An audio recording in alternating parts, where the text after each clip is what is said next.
Today we are going to share a class on kinds of sentences of class 9. But before we start dealing with kinds of sentences, we would revise a bit of what a sentence is. Now we all know that a group of words that makes a complete sense is called a sentence. It's very clear to us. You know this from the very primary section, isn't it? That a group of words that make a complete sense is called a sentence. The sense is not complete unless something is said about something else. Now, for example, I say, a ship went out to sea. So we are getting a complete sense from that sentence. Hence, we can call it as a sentence. Major sentences may be divided into two groups. Okay. Now, the first one is that it can be divided according to nature. And the other one is that we can divide sentence according to structure. One according to nature and the other one is according to structure. Now, sentences according to nature can be further classified into 5 kinds. Listen very carefully over here. Sentences according to nature can be further classified into 5 kinds. They are assertive sentence, imperative sentence, interrogative sentence, optative sentence, and the last one is exclamatory sentence. Okay, girls? So it can be divided into 5 kinds. Remember these very well and be very careful of your spellings here. You will be just getting 1 mark from here, and if you go wrong in the spelling, you will be missing that marks. Okay. We can also classify sentences according to structure into 3 kinds. Number 1 is simple. Number 2 is complex and number 3 is compound. Today we are going to focus on or deal with sentences according to nature. Got it? We are just going to focus on the 5 kinds of sentences that falls under according to nature. And hope you all remember that. It includes assertive sentence, imperative sentence, interrogative sentence, optative sentence, and exclamatory sentence. Okay, till here it's very clear. Now, let's begin with the assertive sentence. A sentence that makes a statement or an assertion is called an assertive or declarative sentence. I repeat it once again. A sentence that makes a statement, it says something, or an assertion is called an assertive or declarative sentence. Please be careful of the spelling girls. For example, I have a bad headache. So you are declaring something or asserting something. Is it clear? Whenever you are declaring something or asserting something, you can call that as an assertive sentence. Now let's deal with the functions of the assertive sentence. Number 1 function is giving information. Okay, now suppose you say, Mammals do not lay eggs. So you are giving you are passing down an information. Number 2, expressing an opinion, doubt, surprise, like I had it in my hand a minute ago. So you are expressing your opinion that it was in your hand just a minute ago. Or I don't know whether he will come. So you are expressing your doubt. Next comes is that you are making a promise. That is also a function of the assertive sentence. I shall certainly come at your home. So you are making a promise to someone. Or the other one is emphasizing. Emphasizing means laying stress. Like, I feel pity for the girl. So you are emphasizing that you feel sorry for that girl. So these are the various functions that come under the assertive sentence. Be careful of your spelling. Remember the functions very well. That will help you to identify the sentence if it is an assertive one. So you can just keep that in mind. Next comes the imperative sentence. An imperative sentence is that which expresses a command.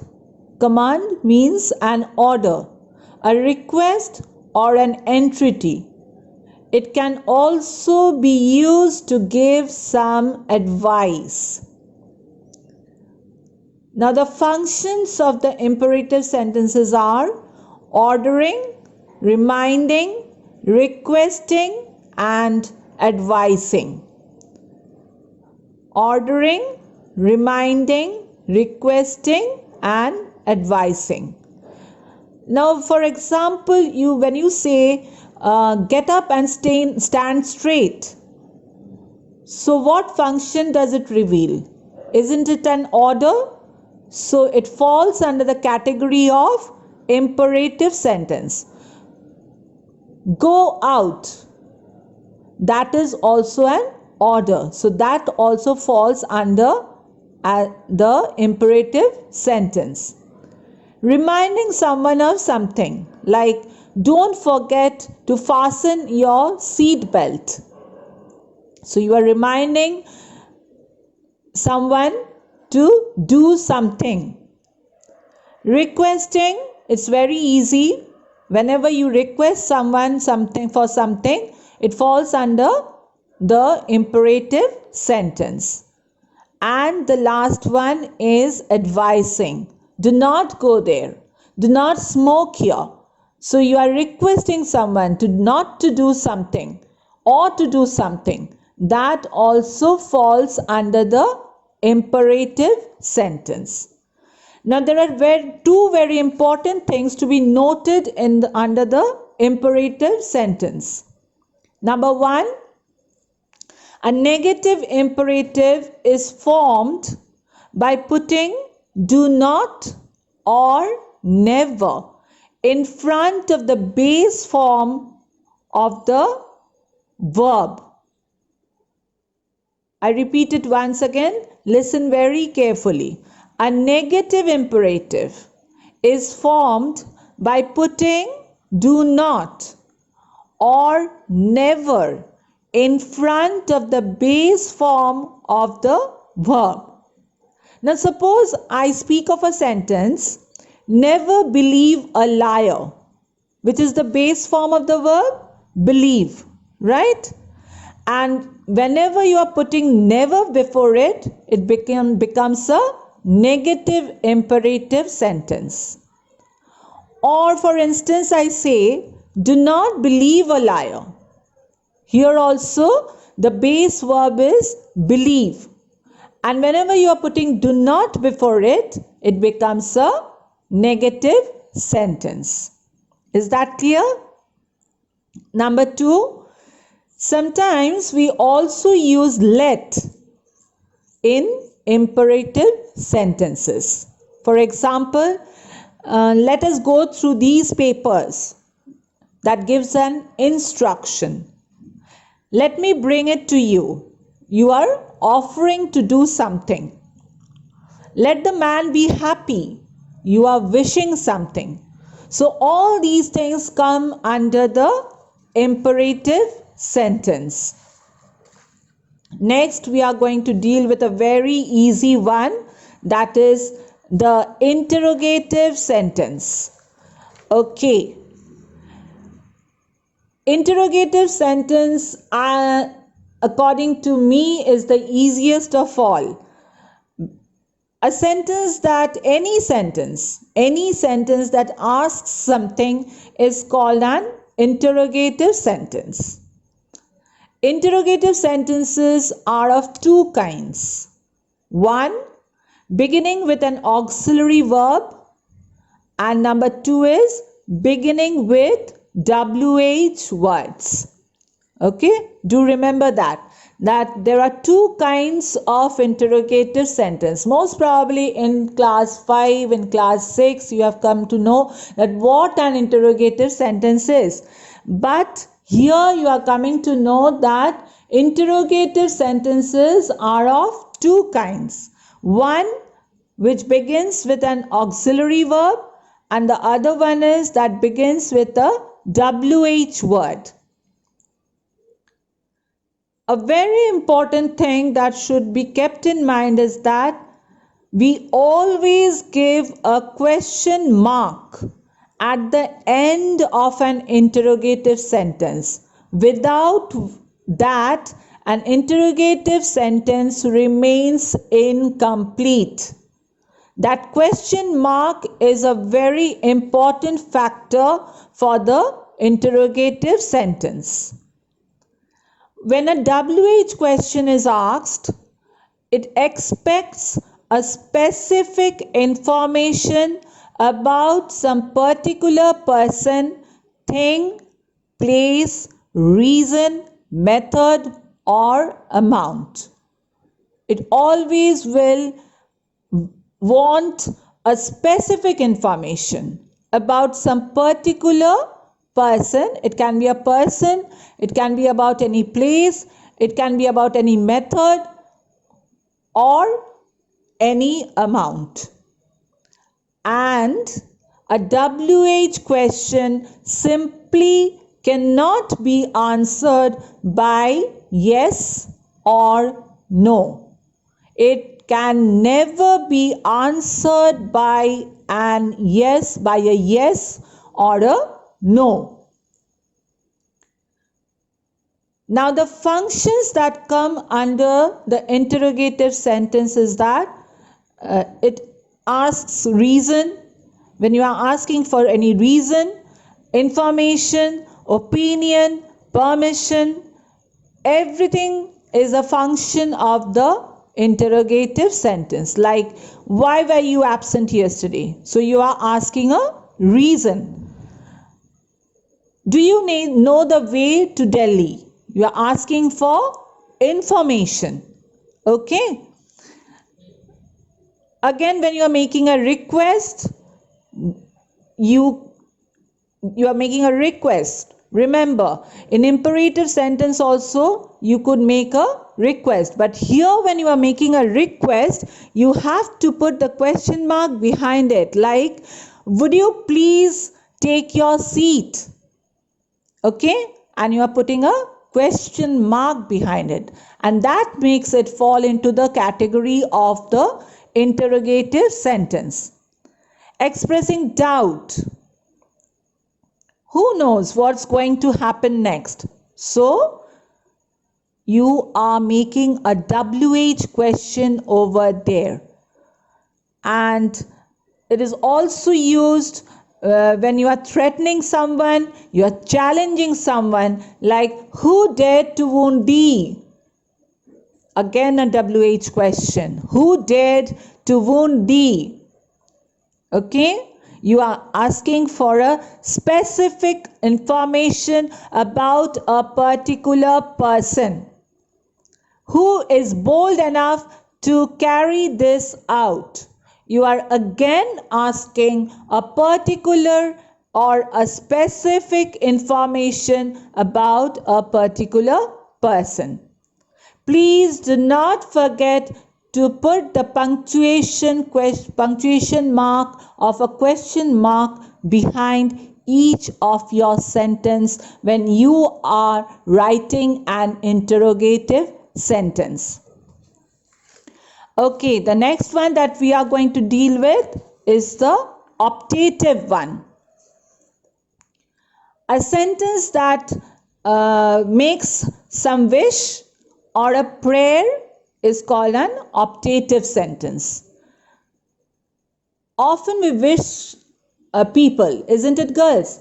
Like, may God bless you, may you live long, may you be happy. So these sentences fall under the optative sentence. Whenever you are wishing someone or you are praying for good health, for anything good, it always falls under the optative sentence. And the last one that we will be coming in today's class is the exclamatory sentence. A sentence that expresses some strong feeling or emotion is called an exclamatory sentence. Okay? It always expresses how you feel, or it expresses a strong emotion of a person. That is called an exclamatory sentence. Now suppose you wish someone good morning. Okay? You are greeting that person, isn't it? When you are wishing someone, like good morning class, good morning everyone. So you are greeting someone. That falls under the exclamatory sentence. Then when you are exclaiming in joy, in sorrow, in disgust, in hatred, what happens? Your emotions flow out. These kinds of sentences fall under the exclamatory sentence, like, hooray, we have won the match, so you are very joyous about that fact. Or, alas, he is no more, so you are very sad, you are grief-stricken. You are expressing your disgust, how dirty the station is. So there comes out your disgust. And the last one, where you are simply expressing your hatred, like, fie, you should be ashamed of it. These kinds of sentences which expresses a strong emotion of someone, these kinds of sentences fall under the category of exclamatory sentence. Here also, the punctuation mark of an exclamation is very, very important, as it is in the interrogative sentence, without which it remains incomplete. So, hope it's been clear to you all that what kind of sentences we have dealt with in this class. It is sentences according to nature. Yes, sentences according to nature, under which these 5 group of sentences come. Now, we will be giving you a practice sheet which you will be working out in these holidays, and you can practice more and more from other books too, so to get a firm hold of the various kinds of sentences that we have learned in this class. Later we will be dealing with sentences according to structure. But for today, we have just focused on this part. So at home, whichever grammar book you can, please do Go through these kinds of sentences, work them out. The more you work them out, the more clear it is going to be. Thank you and goodbye.